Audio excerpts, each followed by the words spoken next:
Hello everyone. Before we start, make sure to like and subscribe to the channel, and leave a comment with where you're from and what time you're watching. That way, YouTube will keep showing you stories just like this one. Now, let's begin. The apartment was dead quiet when I got home from my afternoon economics lecture that Thursday, in October 2022.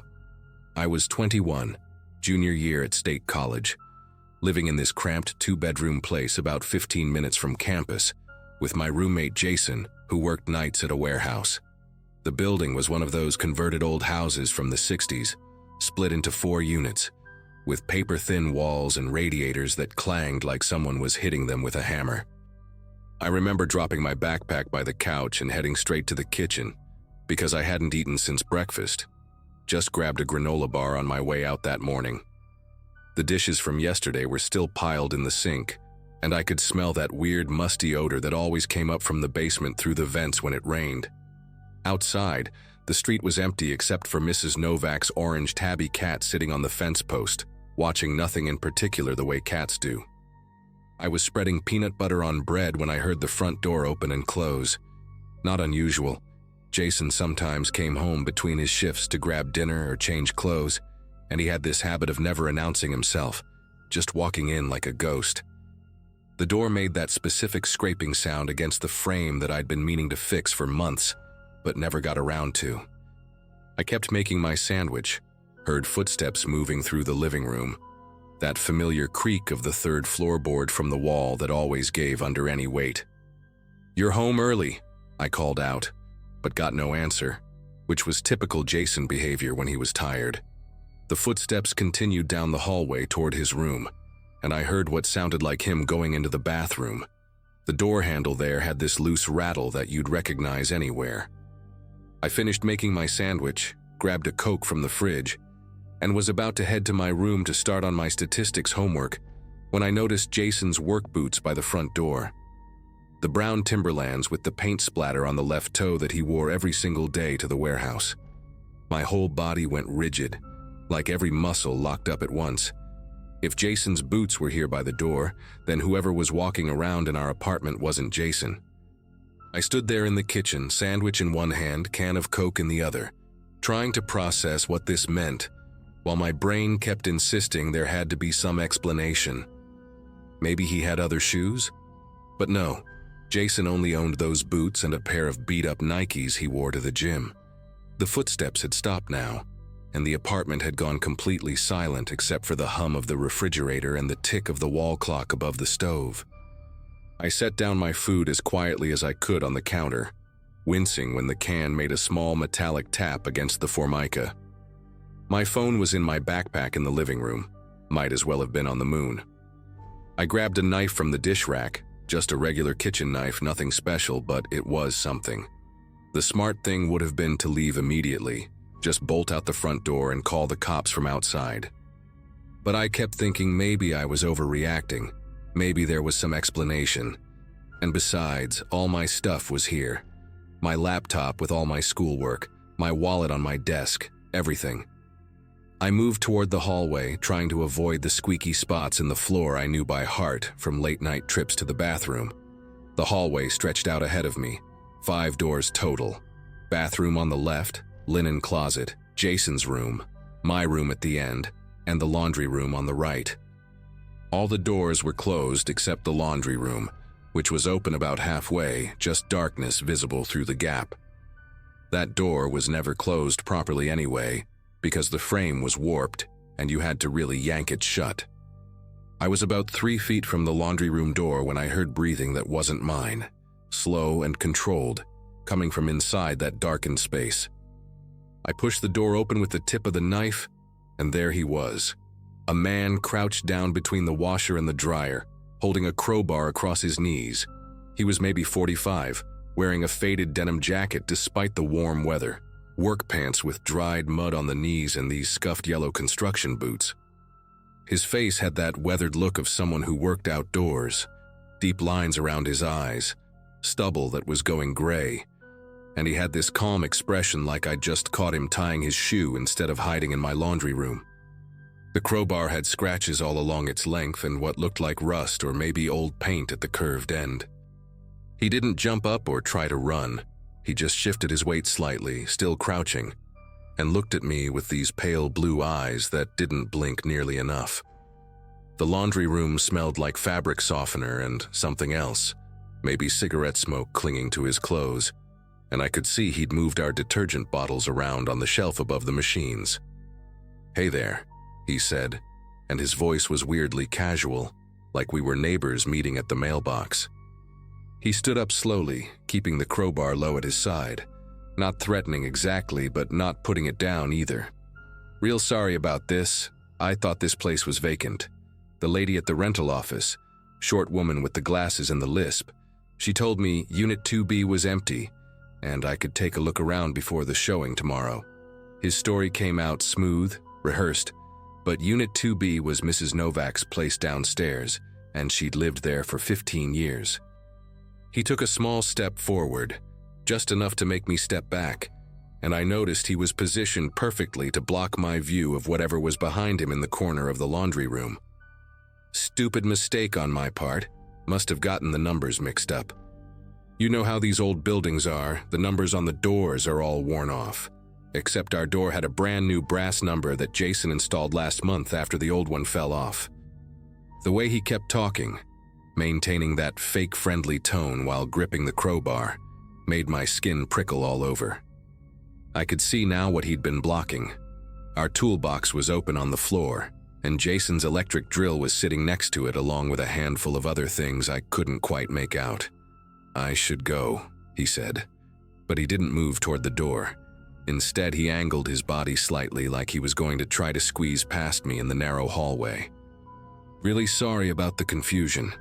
I'll just head out and call the rental office, straighten this whole thing out." He was close enough now that I could see a scar running through his left eyebrow. Could smell that cigarette smoke mixed with something metallic, maybe WD-40 or some other industrial smell. The crowbar shifted in his grip, and I saw his knuckles had old scars across them, the kind you get from punching things. My own hand was getting sweaty around the knife handle, and I knew he could see it trembling slightly. "You need to leave right now," I said, surprised my voice came out steady when everything inside me was screaming. He tilted his head slightly, studying me like he was doing math in his head, calculating something. Then he smiled, not a big smile, just this small upturn at the corners of his mouth that made my chest go tight. "Sure thing, kid. No harm done, right? Just a misunderstanding." He moved past me then, so close that the crowbar brushed against my leg, the metal cold even through my jeans. I turned to keep facing him as he walked down the hallway, never putting my back to him, and he moved with this deliberate slowness like he wanted me to know he wasn't scared, wasn't rushing. When he reached the living room, he stopped and looked around, taking in the TV, Jason's PlayStation, my backpack on the floor. "Nice place you got here, real nice." Then he walked to the front door, opened it and stepped out onto the landing. But before closing it, he looked back at me and said, "You should really lock this door, kid. Anybody could walk in." The door clicked shut, and I heard his footsteps going down the stairs unhurried, taking their time. I rushed to the door and turned the deadbolt, then the chain lock, then stood there with my forehead pressed against the wood, trying to stop the shaking that had taken over my whole body. Through the peephole, I could see him standing in the front yard, looking up at our window, just standing there in broad daylight like he owned the place. He lit a cigarette, took a long drag, then walked to a van parked across the street. A white Ford Econoline with no windows in the back, some kind of company logo on the side that was too faded to read. He got in but didn't drive away immediately, just sat there for maybe 2 minutes while I watched through the peephole, my legs starting to cramp from standing on my toes. Finally, the van started up with a rough idle that needed engine work, and he pulled away slowly, taking a right at the stop sign. I grabbed my phone from my backpack and called 911, my fingers fumbling with the numbers twice before I got it right. The cops showed up about 20 minutes later. 2 officers, one older guy with gray at his temples who did most of the talking, and a younger woman who took notes and photos of the laundry room. They found Jimmy marks on the front door lock that I hadn't noticed, fresh scratches in the brass where he'd worked the crowbar before, just turning the handle and walking in because I'd forgotten to lock it after getting home. In the laundry room, they found more than I'd seen. He'd collected Jason's drill, a socket wrench set, an old tablet Jason kept in there for playing music while doing laundry, and weirdly a box of our laundry detergent pods. Probably grabbing anything he could sell, the older cop said, bagging the items as evidence even though they were ours. They asked me to describe him and I did my best, but when they ran it through their system, nothing definitive came up. These guys usually work a neighborhood for a while, the female officer told me. Hit places during work hours when they think no one's home. You were lucky. Most of the time when they get caught inside, it goes differently. Jason came home while the cops were still there, walked in to find our apartment full of uniforms and immediately went pale. After I explained everything, he just kept saying, "Jesus Christ," over and over, walking through the apartment, checking things, double-checking the windows, testing the locks. The cops gave us a case number and said a detective might follow up, but they were honest about the chances of catching the guy, unless he tries this again and someone else calls it in, or we get lucky with prints. The prints they lifted from the crowbar and doorknob didn't match anything in the system. That night, neither of us could sleep. We pushed the couch against the front door, and Jason slept in the living room with a baseball bat while I stayed in my room with the door locked and a chair wedged under the handle. Every sound in that old building, the radiator clanging, footsteps from upstairs, a car door slamming outside, had us both jumping up to check the peephole. We stayed like that for 3 weeks, taking turns sleeping, installing new deadbolts, a door alarm, even a security camera that Jason's brother helped us mount above the entrance. Then one afternoon, Jason called me from work, his voice strange and tight. "Check the news," he said. "Channel 7, they just showed his picture." The man with the crowbar had been arrested 2 towns over after a homeowner shot him when he broke into the wrong house, a place where the owner was homesick from work, armed and ready. He'd survived, and when they searched his van, they found stolen items from dozens of homes, including Jason's drill with his initials carved into the handle. His name was Gregory Fulton, 47 years old, with a record going back 20 years for burglary, assault, and possession. The news showed his mugshot, and there were those pale blue eyes that didn't blink enough, that same thin-lipped mouth, though now bruised and swollen from his encounter with the armed homeowner. They said he'd been targeting college neighborhoods specifically because students were predictable, careless about locking doors, and unlikely to be armed. We got Jason's drill back eventually, after the trial where Gregory got 15 years, but we'd already moved out by then. Found a place on the 3rd floor of a building with a doorman, security cameras, and doors that locked automatically. Still checked them twice before bed, though.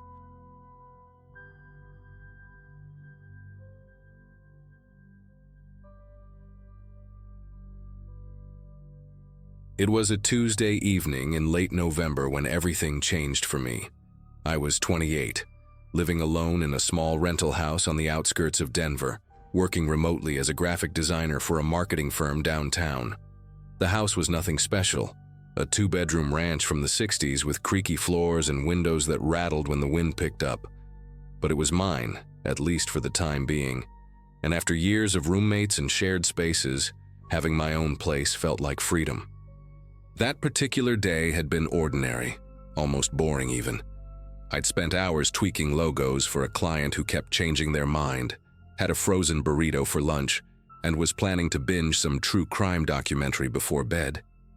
The sun had set around 5, and by 7, the neighborhood was that peculiar kind of quiet you only get in residential areas during weeknight evenings. I was getting ready to meet up with my friend Megan later that week, and she'd been bugging me about what I was planning to wear to this art gallery opening she'd gotten us tickets for. Standing in my bedroom, I'd finally settled on this black dress I'd bought months ago but never worn. The tags were still on it, and I wanted to make sure it actually looked decent before committing to it. My bedroom mirror was perfect for outfit checks. One of those full-length ones I'd gotten from Target that leaned against the wall at just the right angle. I grabbed my phone, positioned myself to get the whole outfit in frame, and started snapping a few photos. The lighting in my bedroom was actually pretty good at that time of evening. The overhead fixture mixed with the warm glow from my bedside lamp created this soft, flattering effect that made everything look better than it probably was. After taking maybe 5 or 6 shots, I was scrolling through them, trying to pick the best one to send to Megan. You know how it is with mirror selfies. The first few are always trash, your face looks weird, or the angle makes your proportions all wrong. I was about to delete the third photo when something caught my eye. In the mirror's reflection, beyond my bedroom doorway, I could see straight through to part of my kitchen. The layout of my house was pretty open. From my bedroom, you could see down the hallway into the living room and catch a glimpse of the kitchen beyond. But there, in the darker part of the kitchen near the breakfast nook, was something that shouldn't have been there. It was like a dark mass taller than my kitchen table, but not quite defined enough to make out clearly in the photo. At first, I thought maybe it was just a shadow from the refrigerator, or possibly my winter coat that I sometimes threw over the kitchen chairs. But the longer I stared at that photo, zooming in and adjusting my phone's brightness, the more wrong it looked. The shape was too tall, too human-like in its proportions. It seemed to be standing near the sliding glass door that led to my backyard, just at the edge of where the kitchen light reached. My brain was doing that thing where it tries to rationalize what you're seeing. Maybe it was a trick of the light. Maybe something had fallen and was leaning against the wall. Maybe my eyes were just tired from staring at screens all day. I even took another selfie right then, same angle, same position, just to compare. The new photo showed the same view into the kitchen, but that dark shape wasn't there anymore. The breakfast nook was empty, just my little round table with its mismatched chairs, the pile of mail I'd been meaning to sort through, and the ceramic bowl where I dropped my keys every day. The rational part of my brain was telling me to just forget about it and send Megan the damn photo already. But I couldn't stop comparing the two images, swiping back and forth between them on my phone. In the first one, that shape was definitely there. Dark, solid, and absolutely should not have been in my kitchen at 7 p.m. on a Tuesday night when I lived alone. My chest started feeling tight, that weird sensation you get when your body knows something's wrong before your brain fully accepts it. I set my phone down on the bed and just listened. The house was quiet except for the usual sounds, the hum of the refrigerator, the heating system clicking on, a dog barking somewhere down the street. Nothing out of place. I grabbed my phone again, turned on the flashlight feature, and slowly walked out of my bedroom. The hallway felt longer than usual, and I kept the light trained ahead of me even though the living room lamp was on. The kitchen was exactly as I'd left it after dinner. A single plate in the sink, a glass with a little bit of water still in it, the dishwasher humming through its cycle. I stood there for a moment, scanning every corner, checking behind the breakfast bar, even opening the pantry door to peer inside. Nothing. Nobody. Just my regular kitchen with its outdated linoleum and the collection of succulents dying slowly on the windowsill. But then my eyes landed on the sliding glass door that led to the backyard, and everything in my body went cold. The lock was turned to the open position, and the door itself was open maybe 2 or 3 inches. Not enough to be immediately obvious, but enough that the November air was creeping in, making the vertical blinds sway slightly. I never, ever left that door unlocked. I was obsessive about it, actually, checking it every night before bed, sometimes twice just to be sure.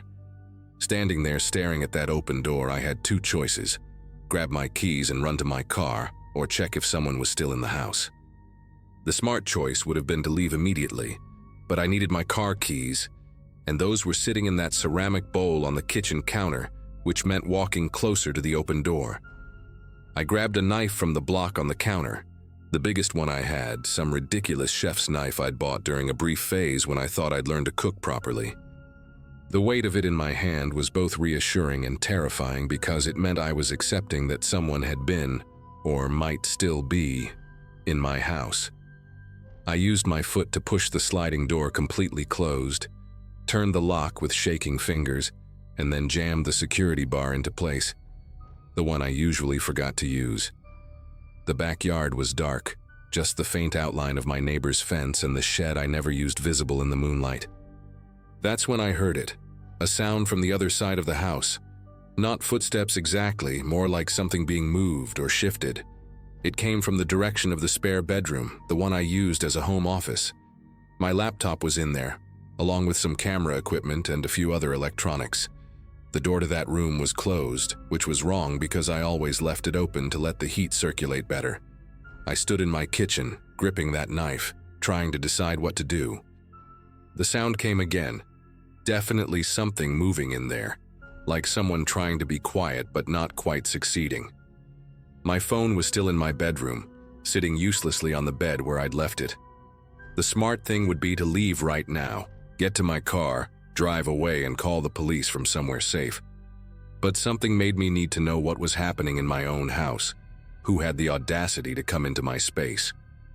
I moved through the living room as quietly as I could, avoiding the squeaky spot near the coffee table that I'd learned about from late-night snack runs.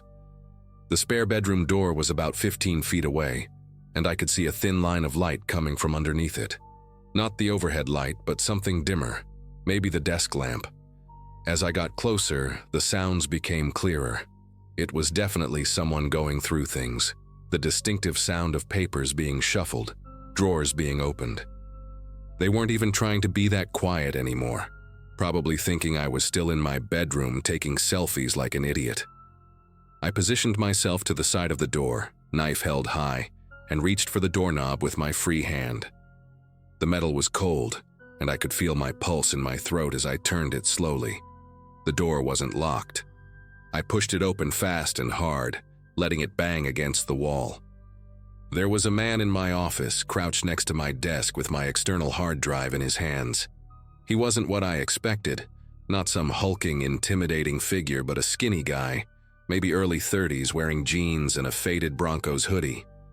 His face went white when he saw me, and for a second, we both just stared at each other. He had watery blue eyes and a patchy beard, and there was a backpack on the floor next to him that looked like it was already half full with my stuff. The desk lamp was on, casting weird shadows across the room, and I could see my laptop was missing from its usual spot. "Get out," I heard myself say, surprised by how steady my voice sounded. "Get out of my house right now." The knife was still in my hand, pointed at him, and I think we were both equally shocked by the situation.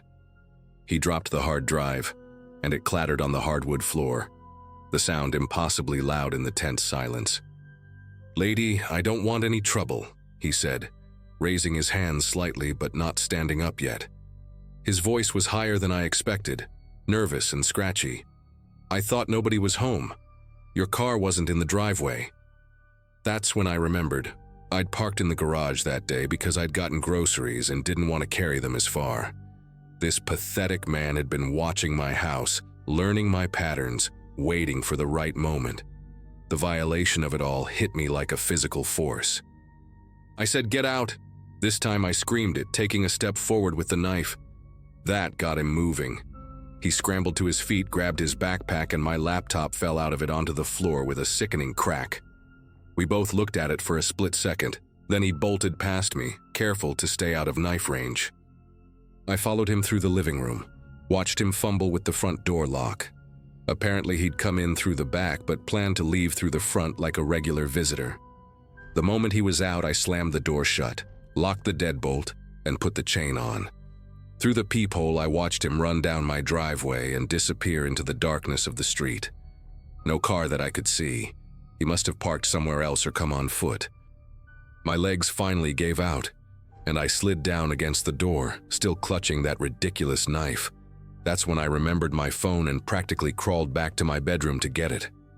I called 911, and while I waited for the police, I noticed something that made my skin prickle all over again. In my closet, several of my dresser drawers were slightly open. He'd been in my bedroom too, going through my things while I was standing right there, completely oblivious, taking photos in the mirror. The police found his entry point. He'd removed the screen from my home office window and jimmied it open. They said I was lucky, that confronting him could have gone much worse. but I don't feel lucky. I moved out 2 weeks later, broke my lease and everything. That house never felt safe again, knowing someone had been walking through my rooms, touching my things, watching me without my knowledge.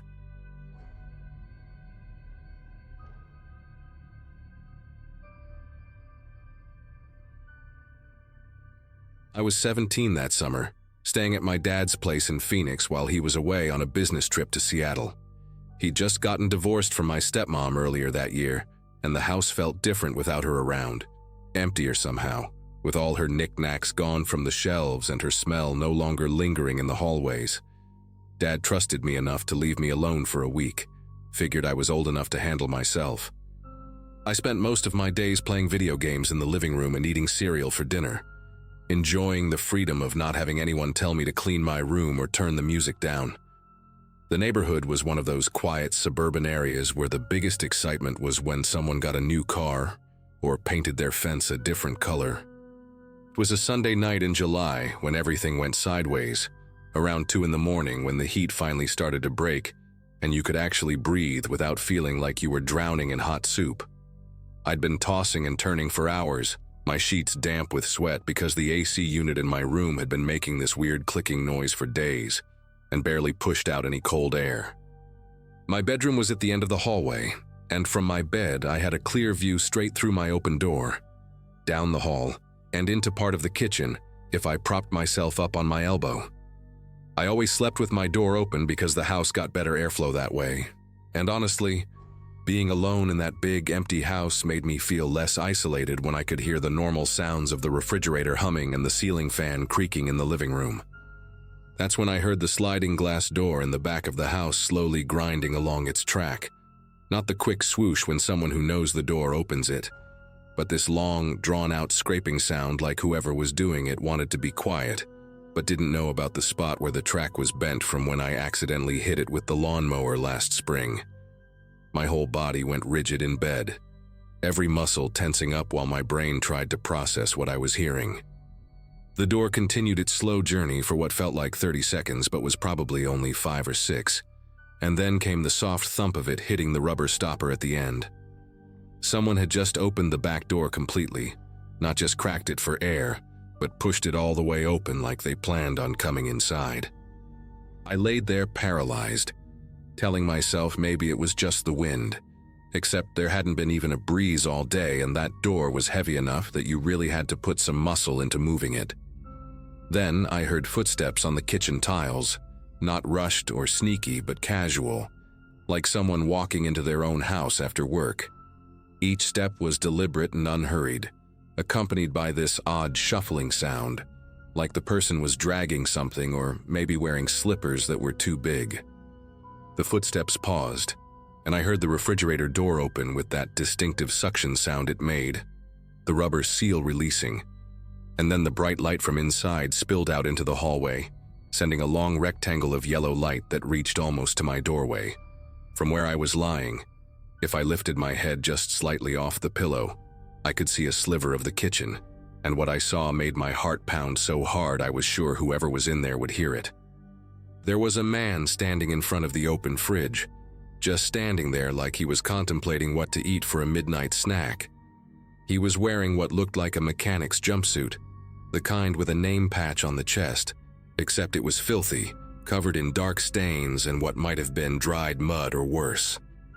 His hair was long and greasy, hanging down past his shoulders in thick clumps, and even from my room I could smell him, this mixture of body odor, motor oil, and something sweet and rotten, like fruit that had been left in the sun too long. He wasn't rushing, wasn't grabbing things and running. He was examining items in the fridge, picking up my dad's beer bottles and setting them back down, opening Tupperware containers and sniffing the contents. The worst part was how normal he was trying to act, humming some tune I didn't recognize while he rummaged through our food, occasionally making these little satisfied grunts when he found something he liked. He pulled out a package of sliced turkey, peeled it open right there, and started eating the meat with his fingers, letting the juice drip onto the floor my dad had just had refinished last month. After each piece, he'd lick his fingers clean with these long, exaggerated motions, like he was savoring every drop. Then he moved on to a jar of pickles, twisted off the lid with a strength that made the muscles in his neck bulge, and drank the juice straight from the jar before fishing out pickles with his dirty fingers. My phone was charging on the desk across the room. Might as well have been a mile away for how impossible it seemed to reach it without making noise. Every few seconds, the man would shift his position, and I could see more of him. The way his jumpsuit was unzipped halfway down, revealing a stained white undershirt, the work boots that left black scuff marks on the clean floor, and what looked like a wrench sticking out of his back pocket. He grabbed a carton of orange juice, the expensive kind my dad bought from the farmer's market, and started chugging it directly from the container, some of it spilling down his chin and neck, creating wet patches on his already filthy clothes. When he finished, he didn't put it back. He just set it on the counter and let out this long, satisfied belch that echoed through the quiet house. Then he did something that made every hair on my body stand up. He stopped moving entirely and just stood there in the light of the open refrigerator, his head slightly tilted like he was listening for something. His breathing got heavier, these deep inhales through his nose like he was trying to smell something specific, and then he spoke, not loudly, but in this conversational tone like he was talking to someone standing right next to him. "Nice place," he said, his voice rough and phlegmy. "Real nice place you got here, kid." My entire body went cold because there was no way he could see me from where he was standing, but somehow he knew I was there, knew I was awake and watching him violate my home with his presence. He started walking then, not toward my room but into the living room, and I could hear him touching things. The distinctive squeak of the leather couch when he sat down, the jingle of my dad's keys on the coffee table being picked up and set back down, the TV remote clicking but the TV not turning on because I'd taken the batteries out earlier to put in my game controller. "Dead batteries," he muttered, and then laughed, this wet, choking sound that turned into a cough. He walked over to the mantel where my dad kept photos of our family, and I heard the frames being moved around, picked up, maybe examined in the dim light coming through the windows. "Pretty family," he said to no one, or maybe to me, knowing I could hear every word. "Real pretty. Shame about the divorce, though, yeah, real shame when families break apart like that." The fact that he knew about the divorce made my chest tighten with a different kind of fear. This wasn't random. He'd been watching us, knew things about our life that a stranger shouldn't know.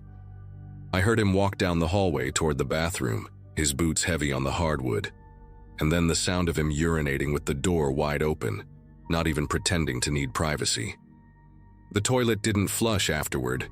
Instead, I heard the medicine cabinet open, bottles rattling as he pawed through them. "Sleeping pills," he read out loud, "anxiety medication, blood pressure meds, somebody's stressed in this house." Each word was like he was building a profile of my family, gathering intelligence from our private spaces, and there was nothing I could do but lie there, pretending to be asleep while this stranger mapped out our lives through our belongings. Then his footsteps started coming back down the hallway, slower this time, and they stopped right at my doorway. I could see his shadow blocking the dim light from the kitchen, this massive dark shape just standing there. I forced myself to breathe slowly and evenly, even though my lungs wanted to hyperventilate, keeping my eyes nearly closed but still able to see through my lashes. He stood there for what must have been 2 full minutes just watching me, and I could hear his breathing, raspy and irregular, mixed with this weird clicking sound he was making with his tongue against his teeth. "You're good at playing dead, kid," he finally said, his voice barely above a whisper. "Real good. Your daddy taught you that, or did you learn it after he started leaving you alone in this big house?" He knew I was awake, had known the whole time, and was enjoying the game of me pretending otherwise. He took one step into my room, just one, and I could smell him even stronger now, that sick sweet stench mixed with something chemical, like paint thinner or cleaning fluid. "I could come in," he said, still in that conversational whisper. "Could come right in and sit on the edge of your bed, have a real talk about things. But that's not what tonight's about." He pulled something from his pocket, and I heard the distinctive sound of a Polaroid camera, that mechanical whir and click, followed by the photo sliding out. "Just wanted to remember this moment," he said, and then he turned and walked back down the hall, his footsteps unhurried, taking his time like he had all night to do whatever he wanted in our house. I listened as he went back to the kitchen, opened a few more cabinets, ran water in the sink for some reason, and then finally, I heard him walking toward the back door. But he didn't leave right away. He stood there at the open sliding door, and I could hear him breathing in the night air. "You should tell your daddy about the lock on this door," he called out, his voice carrying clearly through the house. "That bent track makes it real easy to pop open from the outside if you know the trick. Been that way since spring, hasn't it? Since that lawnmower accident?" He knew about that too, had probably been watching even then, and the thought made me want to vomit. The door slid closed with that same slow grinding sound, and then I heard something that confused me, the click of it locking from the outside, which should have been impossible. I stayed frozen in that bed for another hour, maybe 2, until the sky started getting light outside and I could hear birds beginning their morning songs. Only then did I grab my phone and call 911, my voice shaking so bad the dispatcher had to ask me to repeat myself 3 times. The cops found the back door locked properly. No signs of forced entry. Nothing stolen except the food he'd eaten. They found boot prints in the backyard that led to and from the alley, and one officer mentioned that the lock mechanism had been tampered with months ago. Someone had installed a way to lock and unlock it from outside that would be almost impossible to notice unless you knew what to look for. They never found the guy, but I did find something tucked under my windshield wiper 2 days later when my dad was back home. A Polaroid photo of me lying in bed, eyes squeezed shut, pretending to sleep while a shadow loomed in my doorway.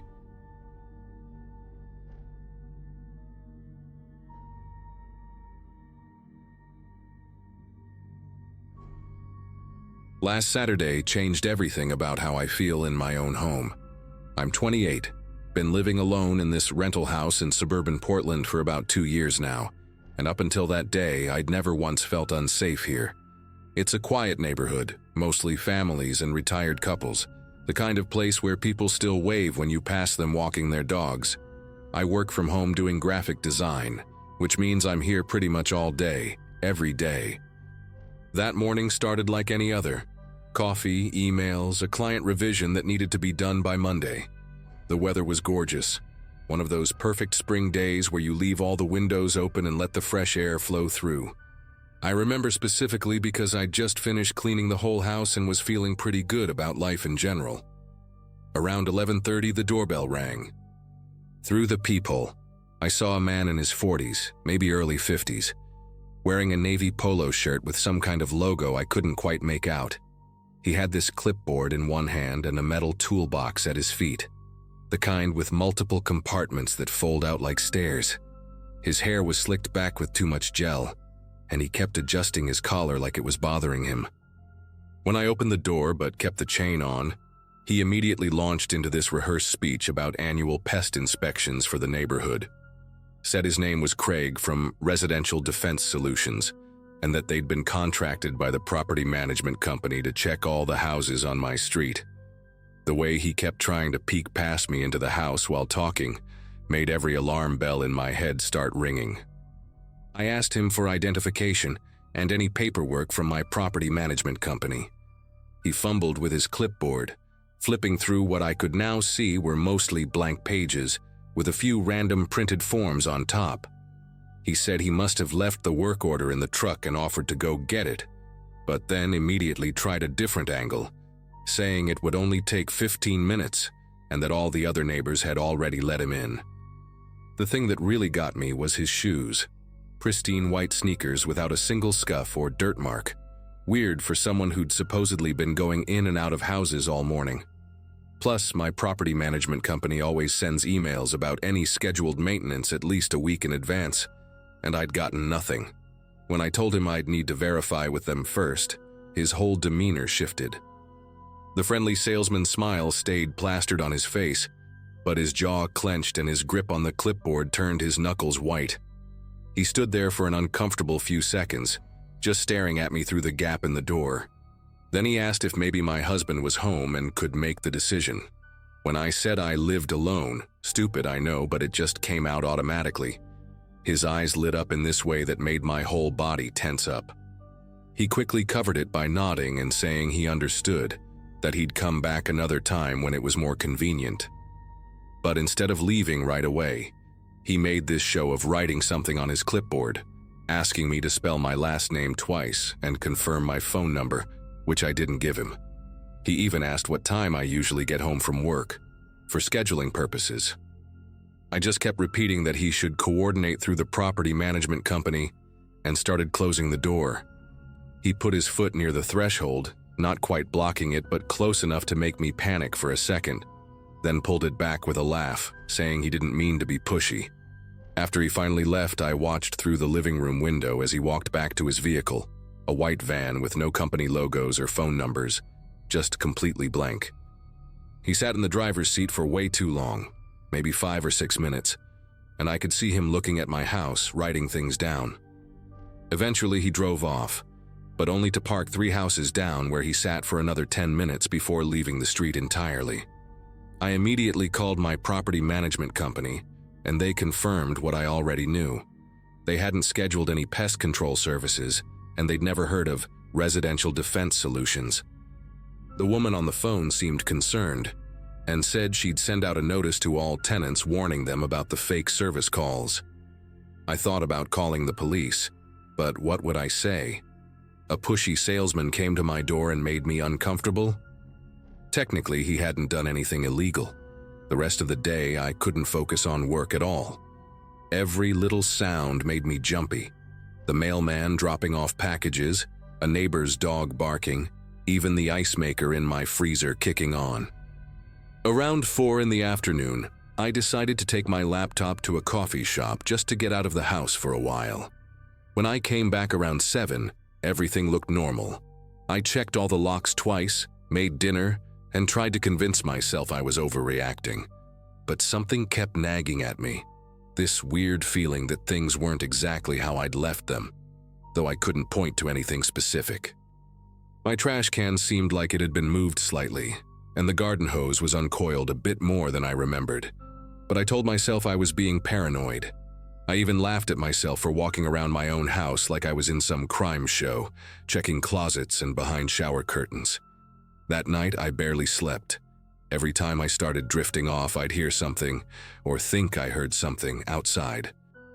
Around 2 in the morning, there was definitely a noise by my bedroom window, like branches scraping against the siding, except the nearest tree is a good 10 feet away. I lay there, frozen, straining to hear over my own heartbeat pounding in my ears. After about 20 minutes of silence, I finally got brave enough to peek through the blinds. Nothing there but my own backyard bathed in moonlight. I eventually fell asleep around 4, only to wake up at 8 feeling completely drained. Sunday morning sunlight was streaming in. Birds were chirping, and everything seemed so normal that I almost convinced myself I'd imagined the whole threatening vibe from the day before. I made breakfast, did some laundry, even managed to finish that client revision I'd abandoned on Saturday. It wasn't until around noon, when I went outside to water my small vegetable garden, that I saw them. Footprints in the dirt, leading from my front porch around the side of the house. My stomach turned to ice as I followed them. They went straight to my bedroom window, where the dirt was all pressed down like someone had stood there for a while. The prints were deep, from someone heavy, with a distinctive waffle pattern on the sole. Right under the window, there were 2 cigarette butts ground into the mulch, the brand with the gold band around the filter. I remembered seeing Craig holding that exact brand of cigarettes in his shirt pocket yesterday.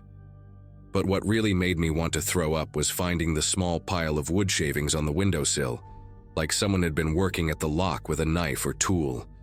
The lock itself had fresh scratch marks all around it, bright silver gouges in the painted metal. I ran back inside and called 911 immediately. While waiting for the police, I noticed more things I'd missed before. The motion sensor light on that side of the house had been unscrewed just enough to disable it. There was a partial handprint on the glass of the window, like someone had pressed their palm against it while trying to see inside. The officer who showed up, a younger guy named Daniels, took it seriously right away. He photographed everything, bagged the cigarette butts, even called for another unit to canvass the neighborhood. Turns out I wasn't the only one. 2 other women on nearby streets had reported the same fake pest control guy in the past week, though I was the first where he'd come back. Officer Daniels had me walk through the entire interaction again, and when I mentioned the white van with no markings, he got on his radio immediately. They'd been tracking similar reports from 3 different neighborhoods, all targeting women living alone. The detective who came later, a woman named Harper, was even more thorough. She had me go through my daily routine, asked about any recent changes, whether I'd noticed anyone following me or any strange cars. That's when I remembered something that made everything click into place. About 2 weeks earlier, I'd posted on a local Facebook marketplace group selling some old furniture.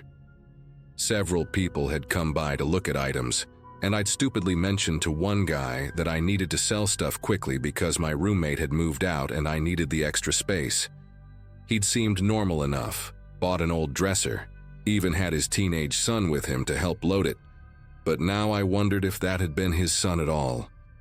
Detective Harper showed me a photo array, and there he was, Craig, except his real name was Nathan Briggs, and he had 2 prior arrests for attempted burglary and 1 for stalking. They arrested him that same night at a motel about 20 miles away. The police found my address written on a napkin in his van, along with the addresses of 5 other women and notes about their schedules when they were home alone, details about their routines.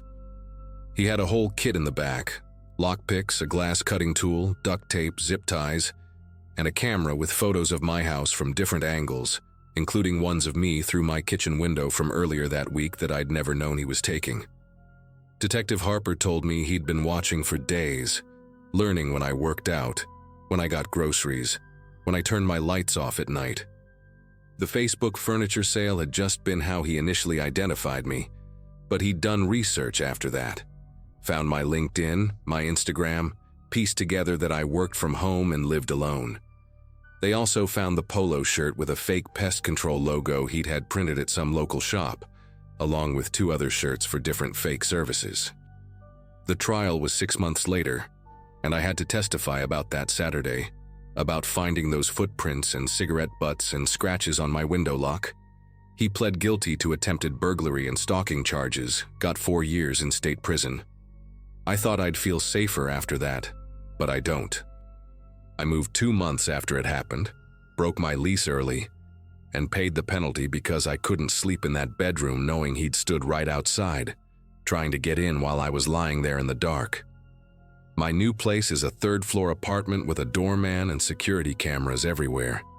I still check twice when anyone comes to the door claiming to be maintenance or delivery. I Google every service company before letting them in. And I never, ever tell anyone I live alone anymore. The detective said I did everything right, that calling the property management company and not letting him in probably saved my life. But sometimes I still wake up at 2 in the morning, thinking I hear something at the window, even though I'm 3 stories up now and I know he's locked up until 2028.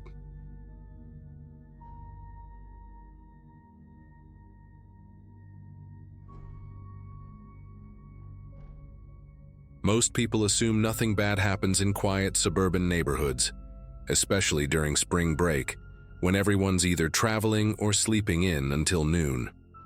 I was 17, a junior at Riverside High, and my parents had driven up to visit my older brother at college for the weekend, leaving me alone in our 2-story colonial house on Willow Court.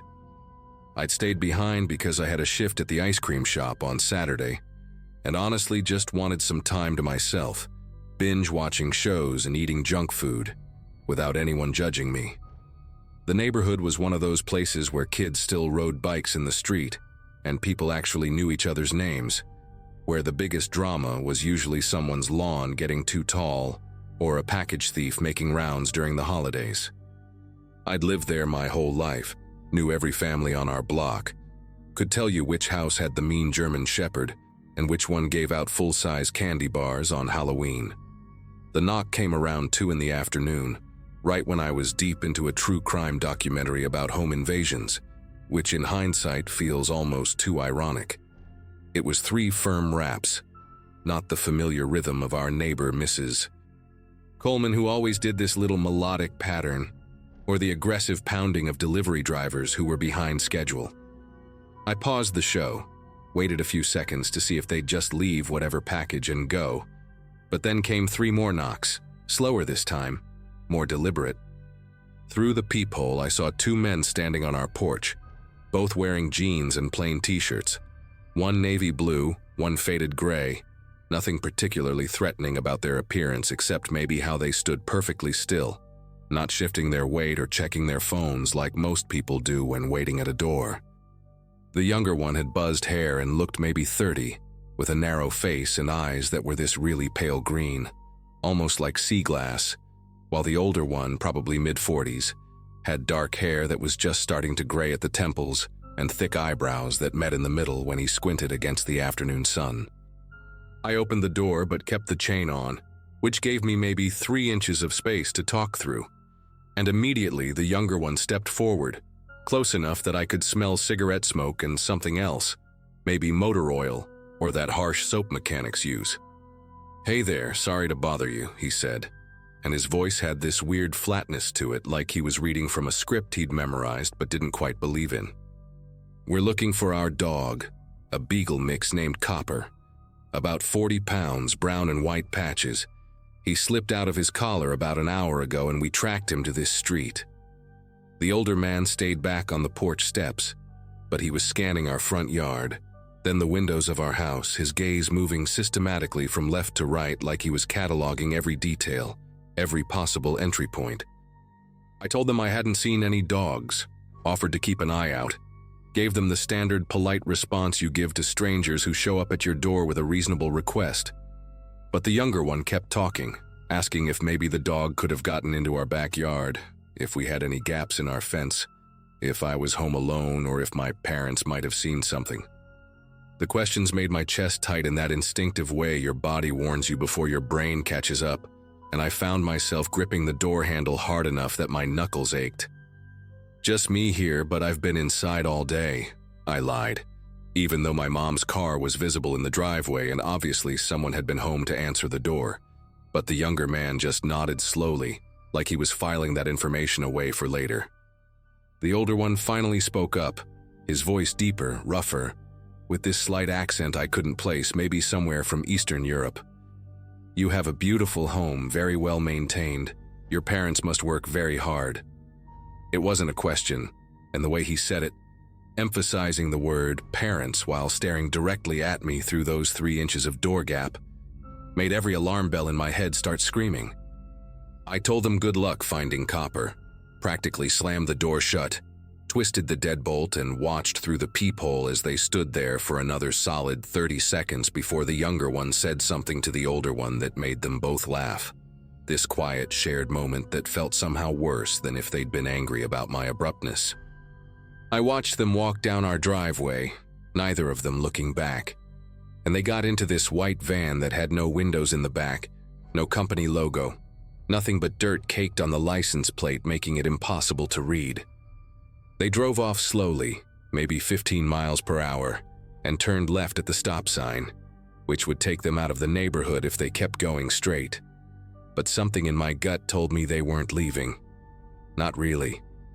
I called my mom immediately, told her about the weird guys looking for their dog, and she did that parent thing where she's trying not to sound worried while simultaneously asking me 50 questions about what they looked like, what they wanted, if I'd locked all the doors.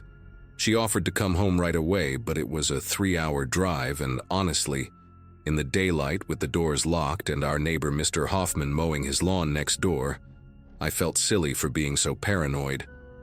Still, I went through the house checking every window lock, made sure the sliding door to the back patio had the wooden rod in the track, even pushed a chair under the doorknob of the door that led from our garage to the kitchen, which I'd seen someone do in a movie once. For the next 2 hours, I tried to go back to normal, made myself a sandwich, switched from true crime to some mindless reality show about people buying houses in tropical places, texted with my friend Amber about her date the night before. Every few minutes, though, I'd find myself walking to the front window, pulling the curtain aside just enough to peek out at the street, expecting to see that white van creeping past.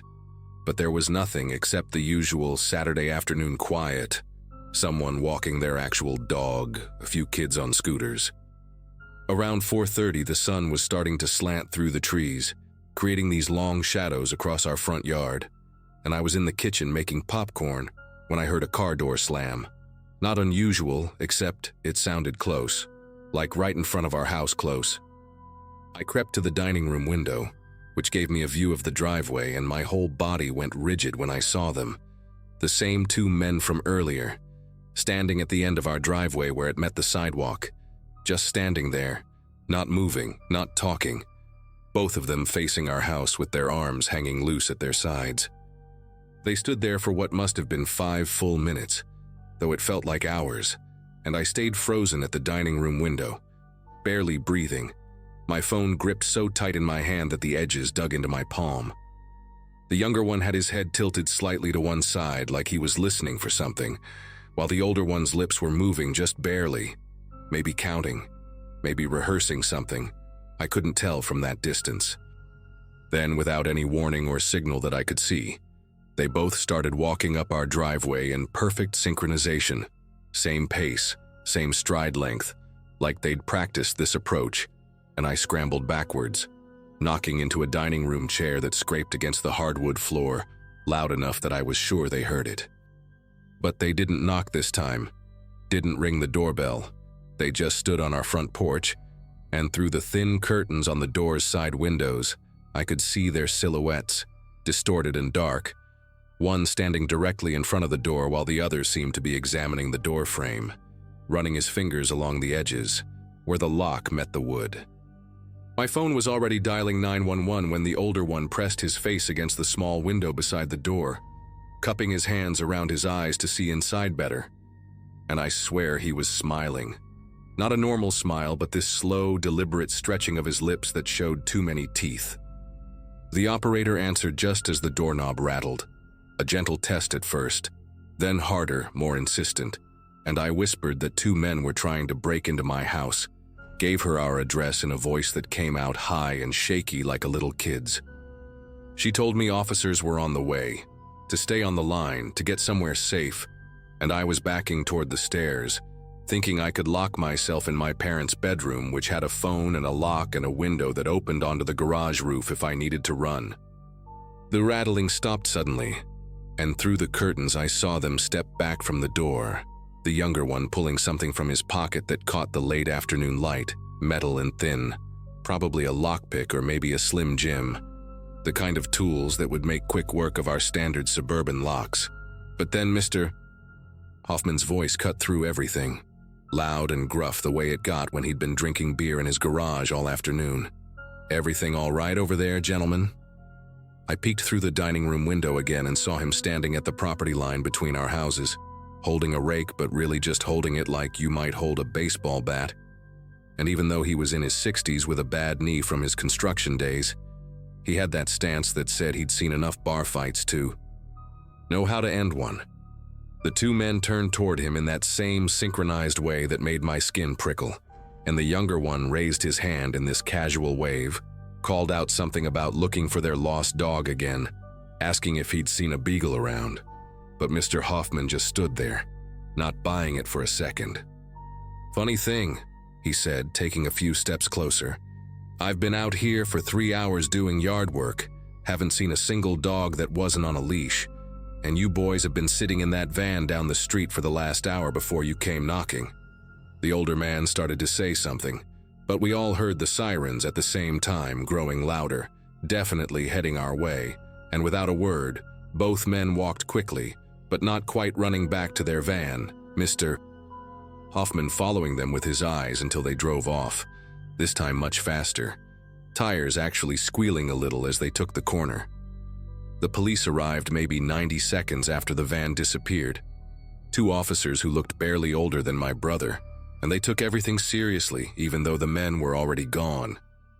They walked through the yard, checked for any attempted entry points, found some scratches on the door lock that looked fresh, took photos of everything including the boot prints on our porch that had this distinctive waffle pattern on the sole. Mr. Hoffman gave his statement, told them about the van's license plate which he'd actually managed to catch most of despite the dirt. Turns out he'd been suspicious enough to write it down after he saw them lingering, and one of the officers ran it right there in his cruiser. The plates came back as reported stolen from a vehicle 2 towns over, which made everyone's expression change from routine response to something much more serious. And suddenly they were calling for additional units to canvass the neighborhood, asking if I had somewhere else to stay for the night, strongly suggesting I not remain in the house alone.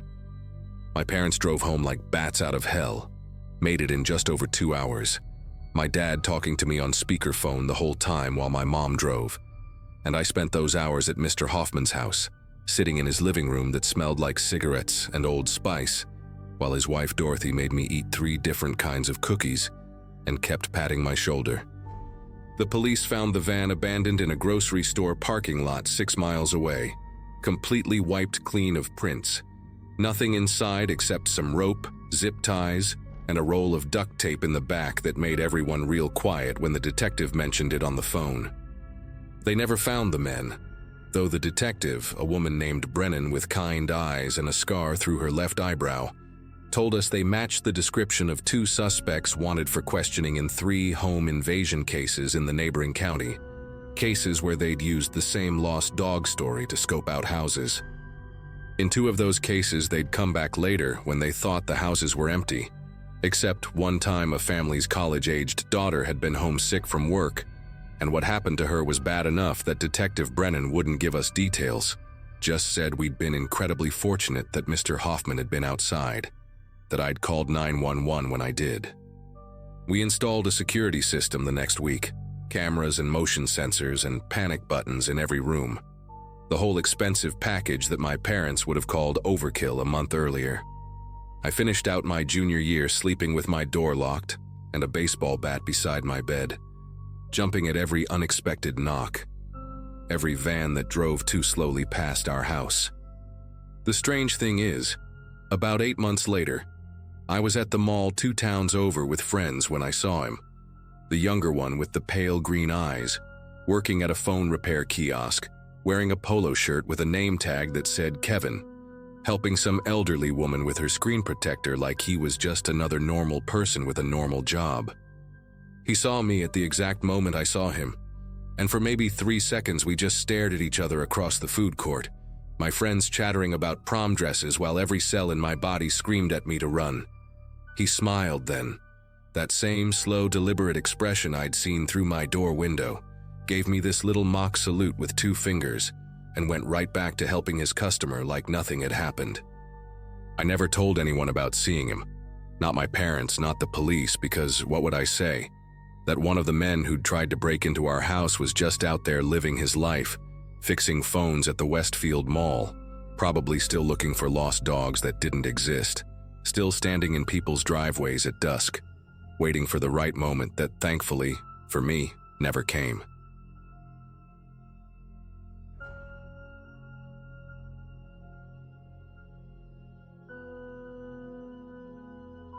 I grew up in a pretty average townhouse, 2 floors plus a small crawl space attic no one ever used. Back then it was just me and my mom, since my dad worked out of state for weeks at a time. Most afternoons after school I'd be home alone until she finished her shift at the diner. I actually liked the quiet. I'd usually grab some cereal, put on whatever was on TV, and just enjoy not having anyone around. That day was no different at first. I had thrown my backpack down by the stairs, fixed myself a snack, and was sitting on the couch when I caught a faint sound above me. It wasn't the house settling. It was rhythmic, like someone shifting their weight. At first I tried brushing it off. Old houses creak, right? But this place wasn't that old, and I knew the sounds it normally made. This one was heavier, like a slow drag or someone scooting. I muted the TV and held my breath, straining to catch it again. There it was, directly above the living room ceiling where the crawl space stretched across the top floor.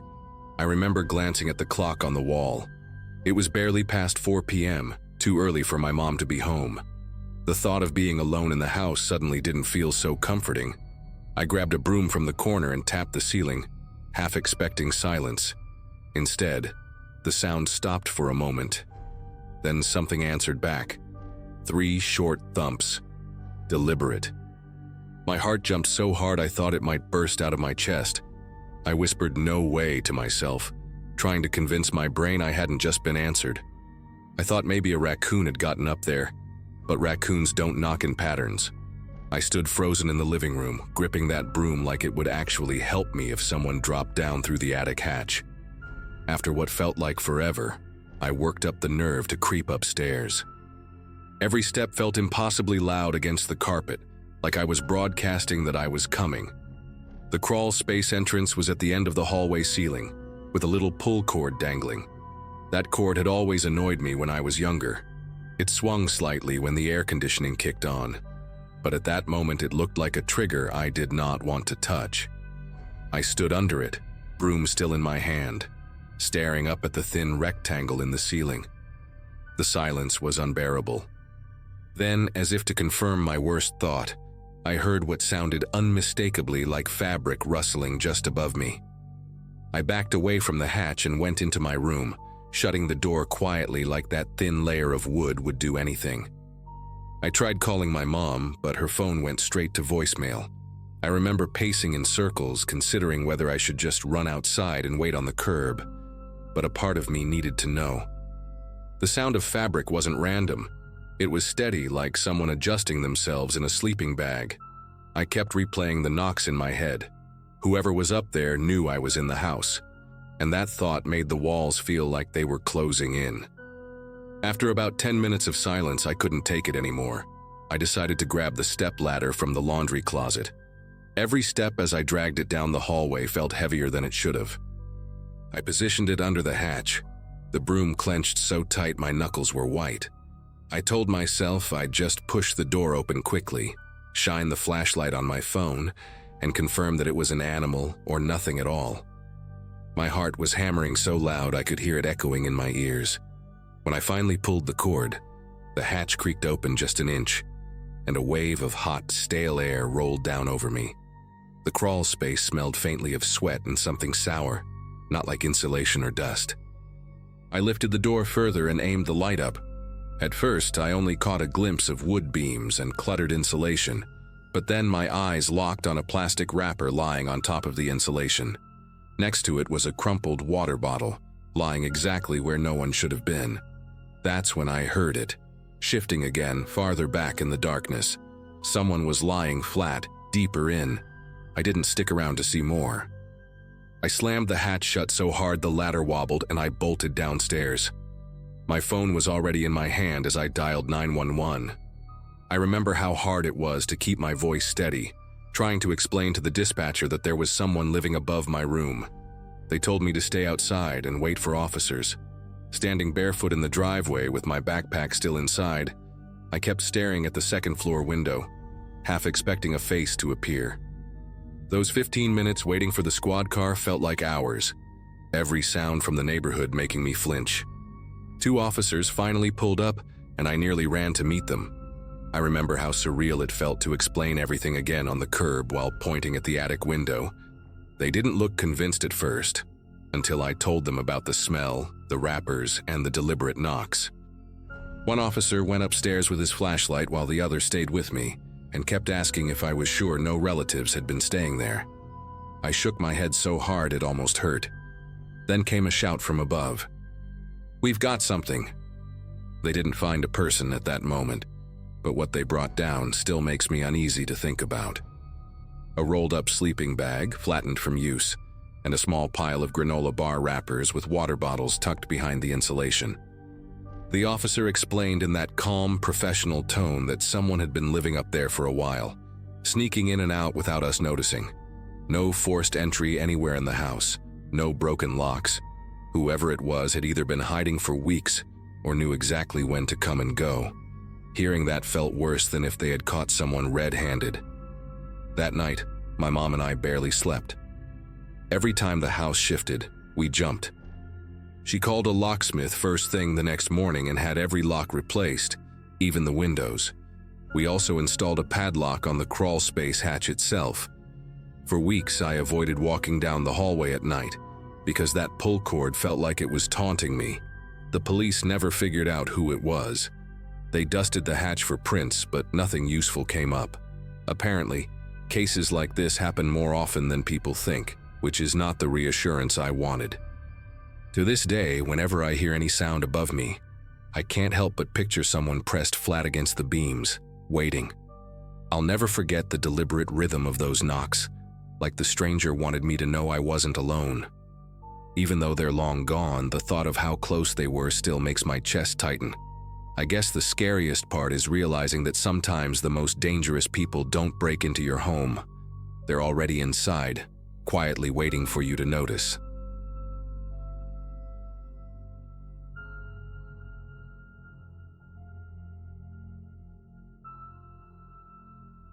I used to spend a lot of time at a small park a couple of blocks from my house. Back then I was 12, and that park felt like the center of my world. Basketball hoops with bent rims, a cracked swing set, and the old water fountain that barely worked but somehow always drew kids around it. That day had been normal. I shot hoops until the sun dipped low, and then started heading home, sneakers scuffing against the uneven sidewalk. Nothing about it stood out at first, but by the time I passed the corner store, I noticed a car creeping along the street, moving slower than traffic ever should on that block. It wasn't unusual to see cars cut through the neighborhood, but this one didn't just pass. It circled. I saw the same faded blue sedan loop around, headlights dim, as if the driver didn't want to draw attention. I remember the driver's hand on the wheel, long fingers drumming lightly, and the way the car kept a steady crawl, always just far enough back that I couldn't make out his face clearly. My chest tightened with each turn I took, realizing he was taking them too. I tried to convince myself it was a coincidence, but the pit in my stomach said otherwise. By the time I turned onto my street, the air felt heavy. The houses all looked the same, tidy lawns with trimmed hedges, but it was like the whole block had gone silent, watching me. The sedan rolled past my driveway once, and for a second I thought it would keep going. But when I shut the front door behind me and peeked through the blinds, there it was again, sliding slowly back down the street, idling at the stop sign as if it had nowhere else to be. I called out for my mom, then remembered she was still at work. My dad was on a night shift and my older brother was at a friend's house. I was alone. Hours crawled by after that. I left the TV on for background noise, tried distracting myself with video games, but every few minutes I checked the blinds. The car was gone once, then back again, parked across the street with its engine running. The low hum drifted through the glass when everything inside was quiet, a sound that didn't belong in the middle of the night on that block. I didn't know what scared me more, the idea that the driver was just sitting there staring at my house, or that he might get out. I kept telling myself I was imagining it, that maybe the guy was waiting for someone who lived nearby. But then I saw the glow of a cigarette tip through the windshield. He wasn't just sitting there, he was awake, active, watching. The blinds in our living room were thin, and I felt like every time I moved he could see exactly where I was. I turned off most of the lights, hoping the house would look empty, but that only made the hum of the engine stand out louder against the silence. It was like the house itself was holding its breath with me. Around 9, the phone rang. For a second I thought about picking it up, but fear kicked in. What if it was him? That didn't make sense, but in that moment my brain spun with every possible scenario. When the answering machine clicked, I heard my brother's voice leaving a quick message about staying over one more night. I remember whispering no out loud, as if that could change it. My brother was my safety net, and without him there, the walls of the house felt thinner than ever. I tried the old trick of making it seem like someone else was home, clattering dishes in the sink, stomping around like I was talking to someone down the hall. But when I checked the window again, the car hadn't moved an inch. The orange glow of the cigarette had vanished, but the engine was still running. a constant low growl that kept vibrating through the night. The longer it stayed, the more unreal it felt. Why my house? Why me? At one point, I thought I saw the driver's side door shift like it cracked open just a few inches. My throat went dry. I grabbed the phone, ready to call 911, but my fingers hovered over the buttons, frozen by the thought of explaining it and having the dispatcher think I was just a kid overreacting. I remember pacing in the hallway, the glow of the television flickering faintly from the living room, and every shadow in that house suddenly felt alive. I finally decided to call my mom at work. When she picked up, I tried to sound calm, but the words came out shaky as I told her there was a car outside that wouldn't leave. She didn't brush it off, which surprised me. Instead, she told me to lock every door, stay away from the windows, and that she was calling the police right away. Hearing her say that made it real. This wasn't just in my head. Someone was truly watching the house. Minutes later, flashing red and blue lights filled the street. The sedan jerked forward, like the driver hadn't expected anyone to show up, and for a moment I thought he would take off. But the cruiser swung around fast, blocking the exit at the end of the block. I couldn't see what happened after that, just the silhouettes of two officers approaching the car, one with a flashlight cutting through the dark interior. I pressed my forehead against the wall by the window, straining to hear. But the engine finally cut off, leaving the block eerily quiet. An officer came to the door not long after. He asked me a few questions. If I had ever seen the man before, if he'd said anything, if he tried to approach me earlier. I told him about the circling, about the cigarette, about how he sat there for hours without moving. The officer nodded like he'd heard similar stories before, but he didn't share much else. Just said the guy had a reason to be looked into, and that I shouldn't worry because he wouldn't be coming back that night. His tone was steady, but he avoided details, which almost made it worse.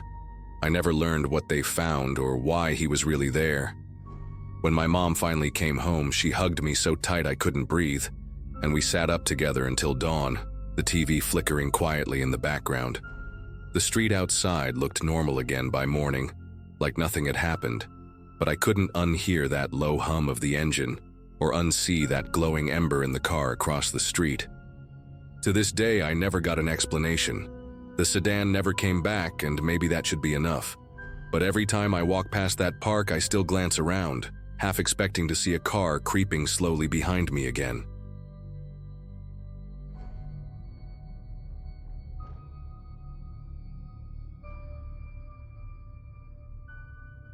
The house felt heavier than usual that evening. The kind of quiet that makes you notice the hum of the fridge and the faint creak of the walls settling. I was 16, home alone because my mom was working a double shift at the hospital and my younger brother was at a friend's house. I'd been sprawled on the couch half watching some old sitcom rerun when the knocking started. At first it sounded ordinary, like a neighbor dropping by, but the rhythm didn't stop. It was steady, deliberate, almost rehearsed. When I got up and peeked through the peephole, there was a man standing on the porch. He looked to be in his late 30s, wearing a gray jacket zipped up to his chin and a baseball cap pulled low. He knocked again and called out, saying he was from the utility company. His voice carried a strange calmness, like he'd practiced this line before. But what immediately struck me was what he didn't have. No badge, no reflective vest, not even a clipboard. Just empty hands shoved into his pockets like he wasn't there for work at all. I asked through the door which company he said he was with. His answer was quick, like he'd been waiting for that question, but it still didn't sound right. He avoided giving a clear name, mumbling something about routine checks in the neighborhood. When I asked for ID, he didn't hold anything up, just said, "Don't worry, it's just a formality." My gut tightened. The longer I looked at him, the more wrong it seemed. His shoes were dirty, like he'd been walking through mud, and there was a small tear on the sleeve of his jacket that looked burned. I didn't open the door. Instead, I said my mom wasn't home and that I couldn't help him. He stood there silently for a few seconds, then knocked one more time, lighter this time, before walking away down the sidewalk. I stayed by the door until I couldn't hear his steps anymore. The house felt even quieter after that, but not in a comforting way. It was the kind of silence where you're waiting for something else to happen, where every shadow feels like it's holding its breath. After he left, I tried to shake it off. I went back to the couch, turned the volume up on the TV, and even texted my mom to let her know what happened. She told me to keep the doors locked and not answer anyone until she got home. That should have been enough to settle me, but I couldn't relax. Every time headlights passed the house, I caught myself glancing at the window, half expecting to see that gray jacket standing there again. Even the sound of branches scraping against the siding made me flinch. Around midnight, I decided to check the security cameras we had set up outside. My stepdad installed them after a string of car break-ins in the neighborhood, and usually they just captured raccoons or stray cats. I scrolled through the earlier footage and saw him again. The same man, walking past our porch after I'd closed the blinds. He lingered at the edge of the yard for nearly 2 minutes, pacing back and forth before disappearing into the darkness. I didn't notice it at the time, but on the footage he kept glancing back at the house as if waiting for the lights to go out. I couldn't sleep, so I stayed in the living room with the lights on. At around 2 in the morning, I heard faint rattling noises, like metal jingling. I muted the TV and listened closely. It was coming from the back of the house, near the sliding glass door. I pulled the camera feed back up on my phone and nearly dropped it when I saw him again. He wasn't knocking this time. He was walking slowly along the side of the house, tugging at every single door handle he came across. The garage, the laundry room, even the shed out back. His head moved side to side like he was checking for movement inside. The worst part was the way he carried himself. There was no rush, no panic, like he had all the time in the world. He even leaned close to the kitchen window at one point, pressing his forehead against the glass as if he was trying to see inside. I ducked down behind the couch, heart thudding, afraid he might spot me if I moved too quickly. Every sound in the house, pipes, air vents, the clicking of the thermostat, felt amplified, like any one of them could give me away. I stayed crouched behind the couch, gripping my phone so tight my knuckles hurt. I debated calling the police, but worried that by the time they arrived, he might already be gone. Still, after he jiggled the handle to the mudroom door twice, I dialed 911. I whispered into the phone, giving the dispatcher my address and telling her someone was actively trying to break in. She told me to stay on the line and keep hidden until officers arrived. I could hear her calm voice, but all I could focus on was the faint scrape of the man's shoes outside, dragging across the patio. The dispatcher told me to describe him, so I peeked at the camera feed again.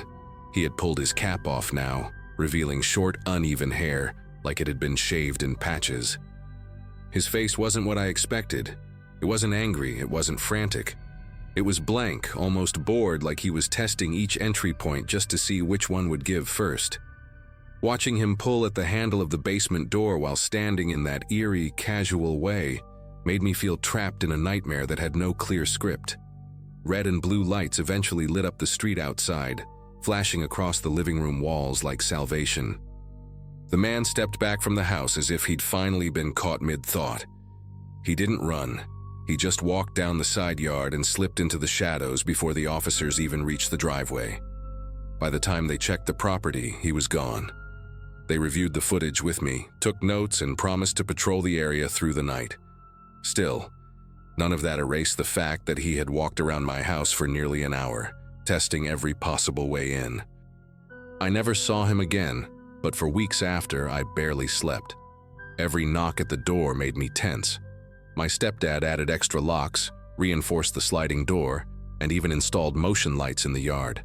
Sometimes I still check the cameras late at night, half expecting that gray jacket to appear again at the edge of the frame.